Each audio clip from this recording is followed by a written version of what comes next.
You having any trouble at all? Keeping close tabs on your health means yearly checkups with your doctor to catch medical issues early when they're the most treatable.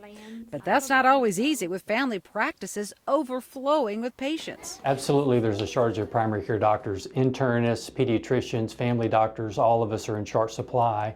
That And the short reason is supply because could over the- quickly reach a crisis. The Texas population is booming. Plus, 5 million Texans not covered now will have insurance under health care reform next year, putting more strain on an already overburdened system. We just have a very, fast growing state that are bringing a lot of people into the state, and we just don't have enough physicians per 100,000 patients. Right now, there are 70 primary care doctors per 100,000 people in Texas.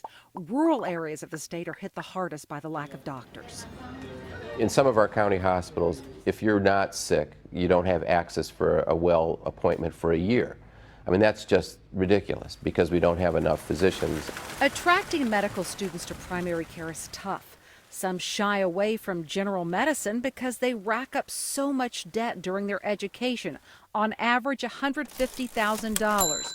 So many future doctors are lured to the more lucrative specialty fields of medicine, where it's easier to dig out of debt. The reality is that you graduate with a lot of debt and you're paying that debt off for a very, very long time. And I think as you age and you start getting family responsibilities, you have to make some tough decisions about how you practice, where you practice, because finances start playing a much bigger role. There is no surefire fix for the doctor shortage in Texas. It will likely take an attack on many different fronts, including expanding the role of physician's assistants and nurse practitioners and changing the way we educate and train doctors here. So these are all pieces of the puzzle.